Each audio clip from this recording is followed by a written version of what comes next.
Uni Inova. Agora, na Uni FM. Olá, muito boa tarde para você que está com a gente mais uma sexta-feira aqui no Uni Inova. Eu sou Ângela Luvisotto e esse é o seu canal de jornalismo aqui da Uni FM. É onde a gente conversa sobre ciência, pesquisa, tecnologia, inovação, empreendedorismo, cultura, enfim. Todos os assuntos que você sabe que é aqui na Uni FM, nos 94.5 do seu rádio, que você vai ouvir. E a gente está no mês que comemora, né, que homenageia as meninas e mulheres na ciência. Dia 11, que passou essa semana, foi o Dia Internacional das Meninas e Mulheres na Ciência. Por isso, a gente está fazendo uma série de reportagens nesse mês de fevereiro com pesquisadoras do Paraná, curitibanas, da Universidade Federal do Paraná, que tem contribuído muito para o avanço da pesquisa científica, não só aqui no Brasil, mas até internacionalmente. E hoje a minha convidada aqui no estúdio é a Estelle Marcela Petris Biscaia, pesquisadora, doutora em Biologia Celular e Molecular da Universidade Federal do Paraná. Seja muito bem-vinda, Estelle. Oi, muito obrigada pelo convite, agradeço muito por estar aqui. Olá a todos que estão nos ouvindo também, é um prazer. O prazer é todo nosso. Bom, Estelle, a sua pesquisa ela é na área da oncologia, né? A pesquisa molecular para o tratamento de câncer. Isso. Vou começar direto pela pesquisa, que é o que nos interessa aqui nesse papo de hoje. Eu queria que você contasse um pouco a trajetória, essa jornada, como tem sido e em que ponto estamos atualmente.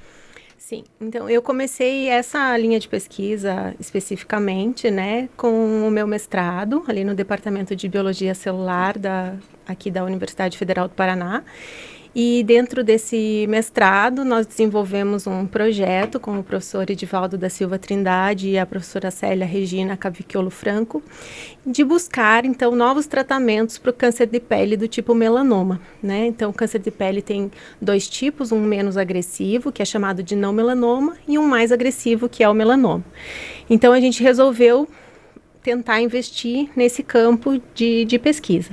E aí, para iniciar essa pesquisa, a gente sempre teve como uma premissa, assim, de buscar algo que não fosse extremamente tóxico, que não fosse algo que matasse as células completamente, né? Então, a gente sabe que existem vários tipos de tratamento para o câncer e a maioria deles foca em morte celular, porque a gente quer que o tumor seja eliminado, né? Mas isso gera uma consequência muito grande para o paciente, né? Como na quimioterapia, o paciente tem muitos efeitos colaterais. Que é o que a gente vê na maioria das pessoas que passam por esse tratamento. Isso, né? Queda de cabelo, tem muita ânsia, dor de estômago, a pessoa emagrece demais. Então, e outras sequelas que ficam também sim, tem bastante, né, efeito colateral. Então, a gente começou a pensar nesse projeto buscando justamente essa ideia de buscar algo que conseguisse parar essas células tumorais, mas que não matasse especificamente, porque você nunca vai conseguir matar só a célula ruim, você mata a célula boa também, por isso que gera esse monte de efeito colateral.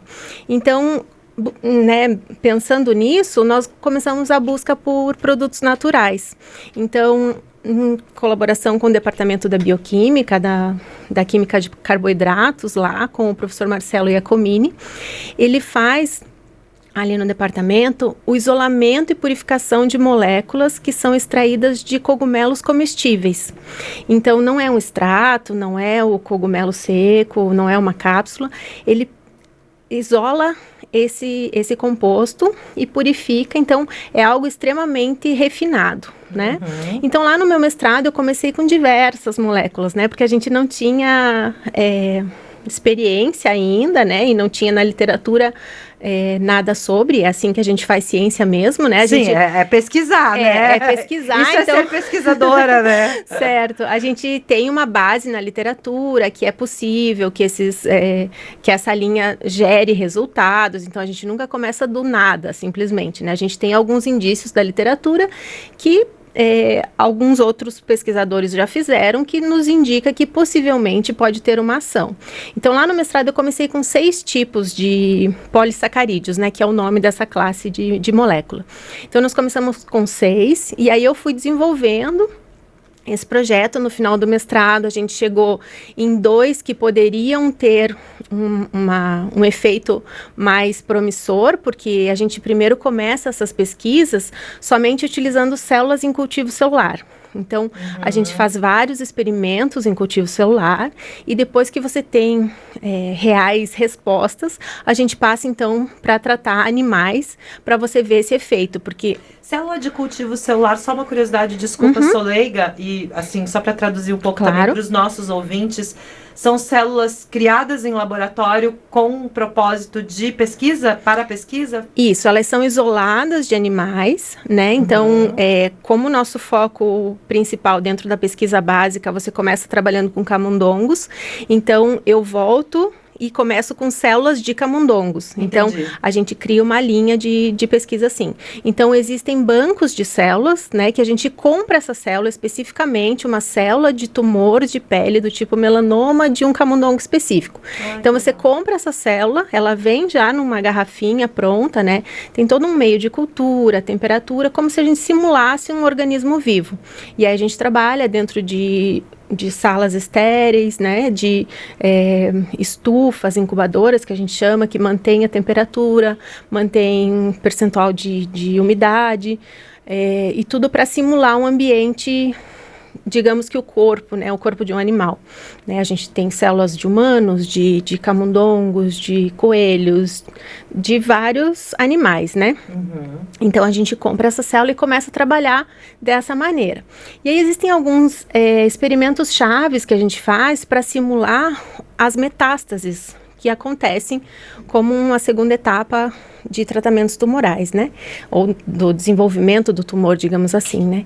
Então, dentro dessas etapas de invasão celular que a gente chama, então, a invasão é a primeira coisa. Então, quando desenvolve um tumor, ele está localizado, a gente chama de tumor primário. Quando a célula consegue ter a capacidade de sair desse tumor primário, cair na corrente sanguínea ou linfática e ir para um outro lugar, a gente chama de metástase. Então, essa célula, ela desenvolve várias capacidades para conseguir sair de um lugar e ir até outro. Então, a gente consegue simular muitas coisas lá no cultivo celular. Então, a partir daí que a gente entende que essas moléculas que conseguem reduzir essas dinâmicas, né, elas possivelmente deveriam ter uma ação em vivo, que a gente chama que seriam nos animais. Então, aí no meu doutorado, eu comecei com 2 moléculas, que aí a gente falou, não, no mestrado elas foram promissoras, e aí vamos passar para o doutorado. E aí existe toda uma regulamentação, um comitê de ética, né? E toda uma forma de você poder trabalhar com os animais que não gere dor, que não gere nenhum desconforto a mais para aquele animal. Então, existem todos uns protocolos para serem feitos nisso, né?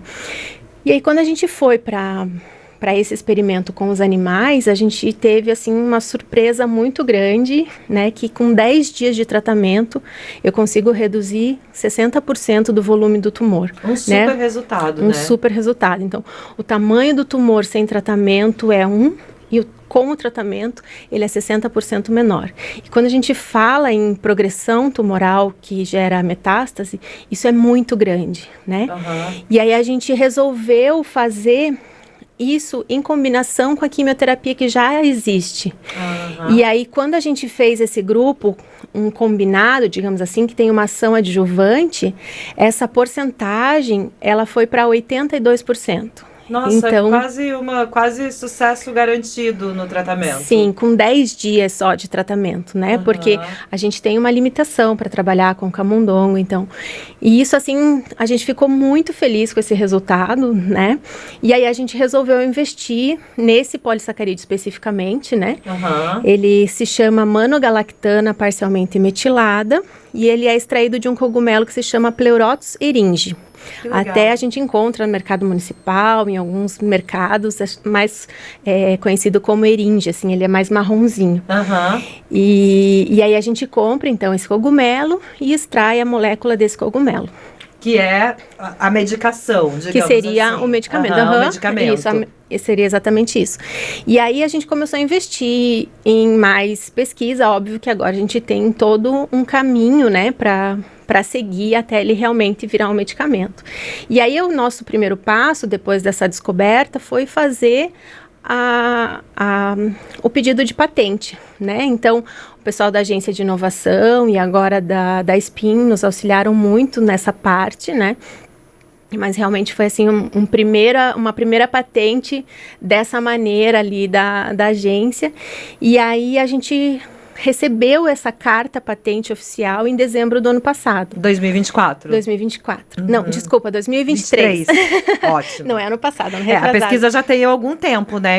Já. Cronologicamente, assim, a gente pode falar em quantos anos? 15 anos. 15 Esse ano anos faz é bastante 15 anos. coisa. Faz bastante tempo já. Porque a pesquisa básica, realmente, para você sair de um cogumelo, de uma célula e conseguir trilhar todo esse caminho até a gente chegar, né, leva um tempo. E a patente em si, ela leva bastante tempo para sair, né? A gente fez o depósito em 2017, saiu em 2023. Ainda porque a gente tem, existe uma premissa do INPI que novos medicamentos contra... se não me engano, é Covid, HIV e tumor, câncer. Né? E câncer, eles têm uma análise prioritária.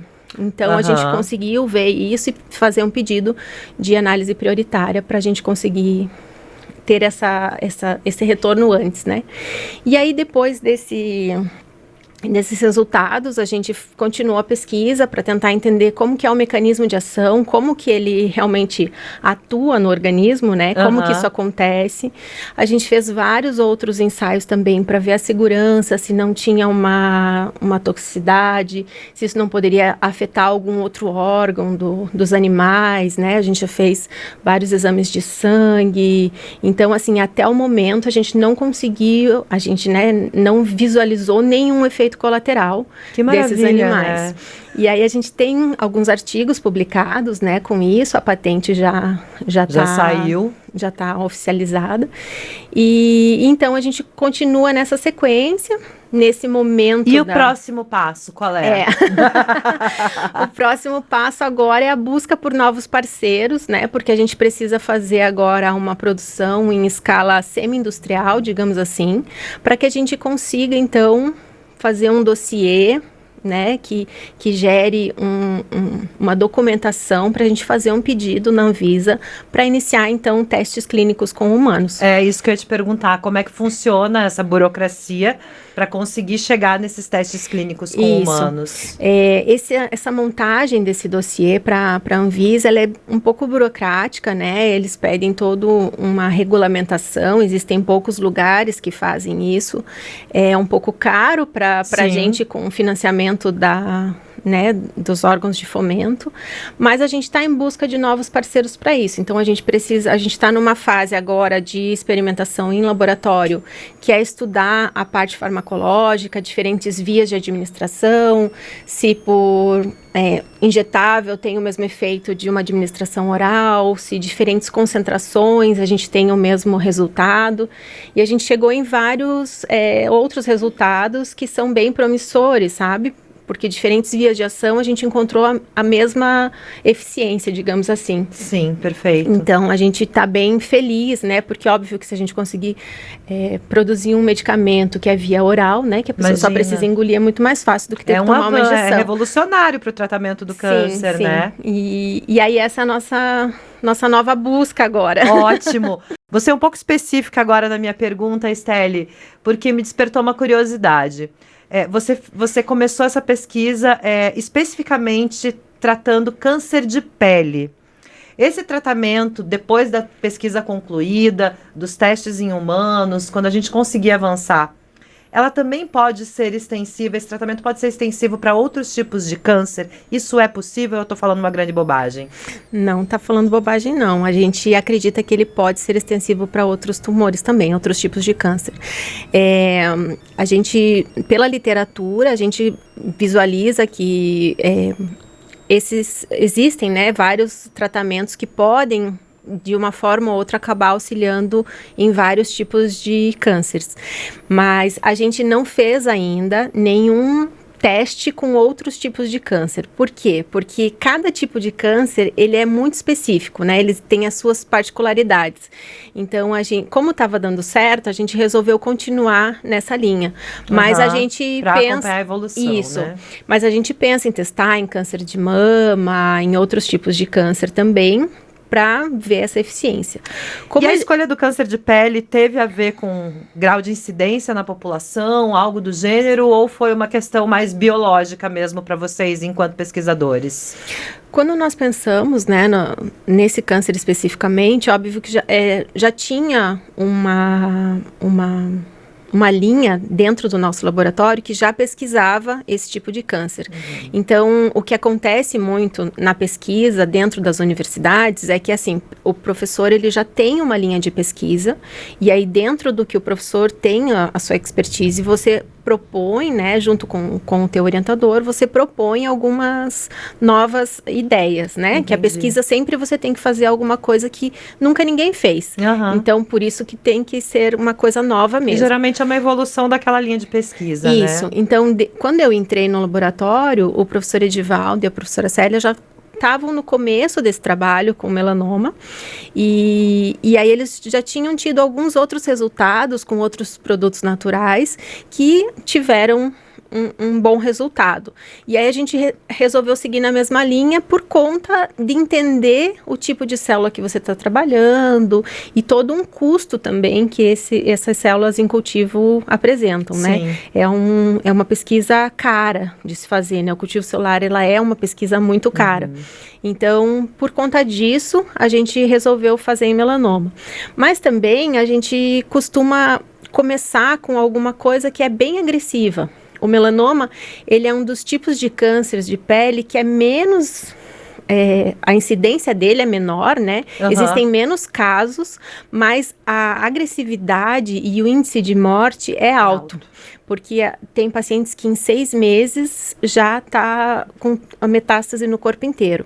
Então, por isso a importância, né, da gente sempre ir no dermatologista, checar todas as pintas que a gente tem no corpo e ficar de olho, não tomar sol sem filtro solar, né? A gente aproveita para fazer a prevenção, né? Com prevenção. certeza. Então, assim, quando a gente começa justamente, depende da linha de pesquisa que a gente tem também, os materiais que a gente tem disponível, mas o melanoma também foi por conta disso, né? A gente imaginou que se a gente conseguisse segurar um câncer que é extremamente agressivo, possivelmente os outros que são mais lentos, a gente tem uma resposta boa também. Um resultado melhor, né? Isso. Bom, você falou que a pesquisa é uma pesquisa cara e que vocês também desenvolvem essa pesquisa com diversos parceiros. Quem são esses parceiros? E vocês buscam parceiros em que nicho, né? Aqui no Brasil, internacionalmente, são outras universidades. Quem são esses parceiros? Então, na pesquisa a gente nunca faz nada sozinho, né? Então, é assim, de praxe, né? Todo mundo que faz pesquisa sempre tem um colega que faz uma colaboração. Então, esses parceiros, na verdade, falando especificamente da minha pesquisa, né? A gente tem colaboração com praticamente todos os departamentos da Universidade Federal do Paraná mesmo, porque a gente, né, sempre troca informação, troca um pouco de reagente de um para o outro, porque tudo há uma interação também, há uma interação. Então, os professores são muito acolhedores, né? Quem faz pesquisa, eu acho que é um grupo que é muito unido, né? E principalmente em congressos, a gente tem muita discussão científica. E em congressos mesmo, a gente acaba conhecendo um professor do Nordeste, do Centro-Oeste, de vários lugares que acabam trocando uma informação e a gente acaba colaborando. Então, essa colaboração acontece de diversas formas, né? Ou porque algum professor já fez o seu doutorado com aquela pessoa em outro estado, em outro lugar, a gente acaba conhecendo, ou porque trabalha na mesma área, a gente se encontra em congressos, mas especificamente dentro desse trabalho que a gente desenvolveu, a gente tem uma colaboração do professor Hilton, né, do Departamento de Farmácia da Universidade Federal do Paraná, o professor Marcelo Iacomini, que eu já citei aqui também do Departamento de Bioquímica, né? Então, cada experimento que a gente vai fazendo, que a gente vai precisando, a gente não consegue comprar os equipamentos e não tem por que também gastar o dinheiro público comprando 10 equipamentos, se a gente pode ter 1 e 10 pessoas usarem. Claro. Então, a gente tem essa rede de contato, cooperação de e cooperação, colaboração. né? Centros que são participativos, assim. Então, a gente, quando você vai buscando, né, a resposta de uma pergunta, vai te direcionando para uma pessoa que tem um equipamento, que desenvolve uma técnica diferente, e a gente vai em busca dessas pessoas.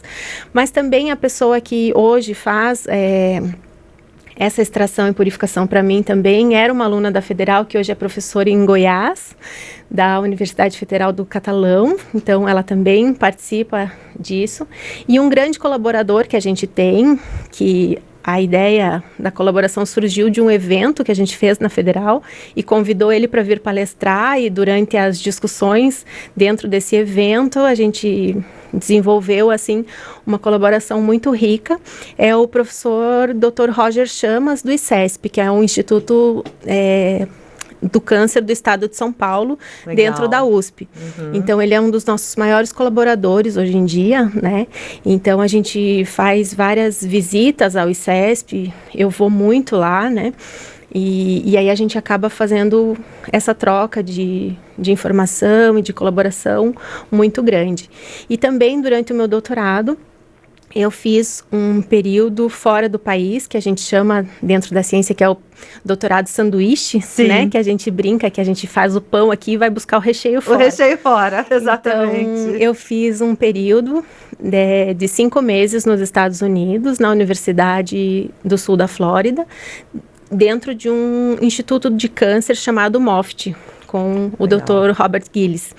E lá a gente também tinha outros equipamentos, como ressonância magnética, né? A gente colocava os camundongos para fazer ressonância magnética, e acompanhando esse desenvolvimento do tumor, a gente conseguia medir o pH dentro do tumor, que isso é dentro do tumor especificamente, aquela área, aquela região, ela tem uma modificação muito grande em relação ao que está em volta dela. Então, a gente chama de microambiente tumoral, que é só exatamente onde está o tumor. Então, a gente tem muitas moléculas, pH, muitas informações diferentes dentro daquele tumor que a gente conseguiu ver que esse medicamento, ele altera.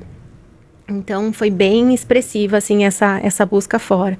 E algumas técnicas novas que a gente acaba, né, que eu acabei aprendendo lá fora e trouxe para a universidade para a gente desenvolver aqui. E é uma pesquisa que deve causar muito interesse, não só aqui dentro do Brasil, como internacionalmente também, porque eu imagino que a busca por um tratamento mais leve para o câncer, que dê menos sofrimento para o paciente e até diminua o índice de mortalidade, porque eu imagino que muitos pacientes acabam morrendo porque não aguentam o tratamento, Muitos. Existem muitos pacientes que desistem do tratamento, porque não aguentam os efeitos colaterais. Então, eu imagino que há um interesse muito grande. Existem outras pesquisas no mundo parecidas? Você consegue ter esse contato com outros pesquisadores aí do planeta todo?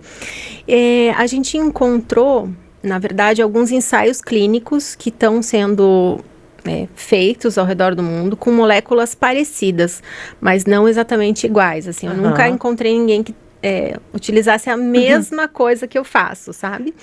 Então, mas assim, o contato diretamente com essas pessoas a gente não tem, né? A gente espera, vai acompanhando os resultados ao longo do tempo. Vai acontecendo, né? Dependendo de onde nem sempre assim, é fácil de ter o contato, né? É o que eu te falei, dentro da pesquisa científica, o maior contato mesmo são congressos, e a gente também não consegue ir em todos, né? Sim, né? Com certeza, eu imagino. Mas a grande torcida, né, para que a gente consiga que algum desses ensaios clínicos também evolua e que saiam e que em breve a gente rápidos. Consiga ter medicamentos. É um processo longo, né? Porque a indústria farmacêutica, ela investe muito e tem muita coisa também que vai acontecendo e a gente não sabe por conta de segredo industrial. Então, nem sempre todas as informações estão disponíveis. Entendi. Então, existem algumas pesquisas que a gente realmente que acontecem dentro da indústria, né? Isso, sim, até por segurança, né? Porque eles investem muito dinheiro e eles querem se resguardar até ter um produto final, né? Com certeza. Mas agora eu vou puxar um outro assunto, Stely. Esse mês é especial para a gente porque ele celebra a presença das mulheres na pesquisa científica. É o mês internacional da presença das meninas e mulheres na ciência. Eu queria que você falasse um pouco, você está há 15 anos fazendo pesquisa, imagino que há mais tempo, né, dentro da academia. O que você percebeu de transformação ao longo desse tempo? Olha, na verdade, assim, a gente tem visto muito que o número de mulheres tem crescido, né, na pós-graduação especificamente, né, quando eu entrei, né, em 2010 no mestrado, era mais ou menos metade, assim, sabe? Tinham muitos meninos, muitas meninas, mas era meio a meio, até mesmo no nosso laboratório em si, né? Com o passar dos anos, isso é um processo que já vem acontecendo há muito tempo, o número de alunos de pós-graduação vem diminuindo. Então, quando eu entrei, nós passamos em 40 pessoas no processo seletivo. Hoje em dia, os processos seletivos têm 10 pessoas. Então, a gente enxerga que a quantidade de alunos vem diminuindo. Mas o que eu tenho visto é que a quantidade de mulheres tem crescido. Então, bacana. As mulheres, pelo menos dentro do meu nicho, né? Dentro do que eu conheço, a gente tem mais mulheres dentro do nosso laboratório. E, assim, de uma maneira geral, né, eu tenho, assim, a percepção de que hoje em dia, muito mais do que antigamente, né? A gente é muito respeitada, é muito valorizada, né? Porque a universidade, historicamente, ela sempre foi um ambiente mais formal, um ambiente mais sisudo, e com isso, acho que um ambiente mais difícil para as mulheres entrarem e se realmente desenvolverem um papel ali em pé de igualdade com os homens. Hoje isso já não é mais assim, né, Stely? Não, hoje em dia não. Assim, sempre existe um caso ou outro que a gente acompanha de alguém que acaba desistindo, né? Mas, assim, eu tenho visto que como nós estamos também em maioria, nós temos muito reforço e muita compreensão. E uma apoia a outra. Uma apoia a outra.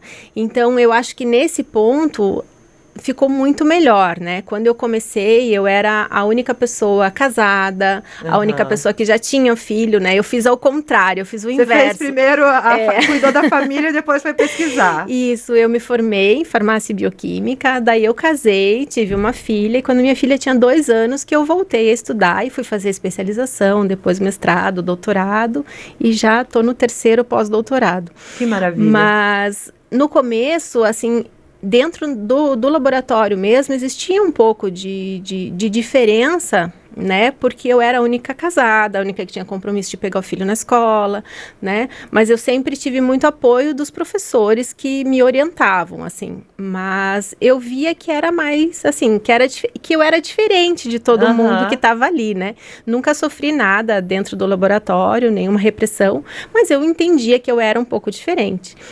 E aí, com o passar dos anos, existem mais mulheres que têm filhos, que são casadas, que conseguem fazer... E muda um pouco a dinâmica cultural do ambiente, né? Exatamente. Então, eu digo assim, para mim especificamente, né, ser mulher cientista é muito gratificante, assim, porque é uma realização profissional, mas mais que isso, uma realização pessoal, né? Então, meu marido, ele sempre me apoiou em todas as etapas, para ir para São Paulo, ir para fora do país, né? Faz o que te faz feliz, né? Então, eu sempre tive esse apoio muito grande do meu marido, que facilitou muito, né? Mas, para mim, assim, no meu coração, o que foi mais difícil foi ser mãe cientista. Porque quando eu comecei, minha filha tinha 2 anos só, né? Então, foi assim, foi difícil esse processo de E talvez esse seja fazer. O maior desafio de nós mulheres, né? Acho que não só na pesquisa científica, mas em qualquer carreira, em qualquer situação profissional, né? A gente sempre tem que se dividir entre os filhos e a gente tem mais dificuldade em cortar o cordãozinho umbilical ali. Porque a pesquisa tem prazos e você não tem um horário fixo, né? Você não trabalha só no horário comercial. Às vezes você precisa escrever, você escreve à noite, você escreve final de semana, tem os experimentos que você precisa ir diariamente durante um mês, exige muito acompanhar. foco, né? E exige muito foco, então, né, nem sempre uma criança vai entender, óbvio que ela não vai entender, ela é uma criança, né? Mas eu sempre tive muito apoio da família, né? E a minha filha também sempre foi muito compreensiva, tadinha. Mesmo pequenininha, ela sempre colaborou. Hoje ela é uma adolescente. Hoje, na verdade, ela já está fazendo psicologia na PUC. Olha aí, já vai ser quase uma pesquisadora também. Já está quase uma pesquisadora. E, assim, é muito legal de ter o retorno dela, né? E assim, ela super me apoia também hoje. Que bacana. Então, é muito, muito gratificante, assim, sabe? Mas eu tenho visto, assim, que tem crescido o número de mulheres, o que é muito legal, né? Sim. Dentro da pesquisa em si. Eu acho que era isso. E assim, agora pra gente encerrar, eu acho que foi um papo super bacana. Vou te fazer uma última pergunta. Queria que você falasse um pouco sobre qual é o seu sonho dentro da pesquisa científica, no seu quadrado cientista. Onde você quer chegar? O que você deseja para todas as mulheres que estão aí nessa luta dentro da pesquisa científica? O que você idealiza lá para o futuro? Olha, para a pesquisa em geral, eu idealizo que tenhamos mais recursos, né? Que realmente nós precisamos de recursos para que essa pesquisa seja desenvolvida. Mas, assim, pessoalmente, eu acho que é engraçado porque cada pessoa tem o seu sonho, né? Uhum. Cada pesquisador, cada pessoa que passou pelo nosso laboratório nesse tempo, cada um tem um sonho, né? Então, eu desejo que cada um realize o seu, né? Ai, que maravilha, isso que mesmo. são desejos diferentes, são sonhos diferentes, né? O meu sonho, especificamente, é ver alguém sendo curado pela minha pesquisa. Eu acho com certeza vai ver. Vou até me emocionar, mas eu acho que a gente trabalha para isso, né? A gente trabalha para que alguém possa ser curado algum dia. Independente de eu estar em frente dessa pesquisa, de alguém continuar isso ou não, né? Óbvio que eu gostaria que estivesse nas minhas mãos. Mas o meu desejo particular é chegar lá na ponta, né? É que chegue na ponta, que chegue até o paciente e que alguém possa realmente ser curado com isso. Perfeito. Steli, quero agradecer muito tua presença, te parabenizar mais uma vez pela pesquisa linda. E com certeza acho que você vai conseguir ver alguém curado por conta dela. Amém. As coisas cada vez andam mais rápido, né? E a gente fica aqui na torcida. Obrigada por ter participado do Uninova dessa semana. Obrigada, imagina, eu que agradeço imensamente pelo convite, por estar aqui falando com vocês. Um grande abraço a todos que estão nos ouvindo também. Obrigada pelo convite. E você que está com a gente aí na audiência da UniFM, esse foi o Uninova de hoje. Você volta agora a acompanhar a sua programação musical, aquela que você adora. E semana que vem tem mais. A gente vai trazer mais uma pesquisadora aqui para trocar figurinha no nosso Uninova. Fique com a gente, 94.5 UniFM, a rádio que faz a diferença. Uninova, na UniFM.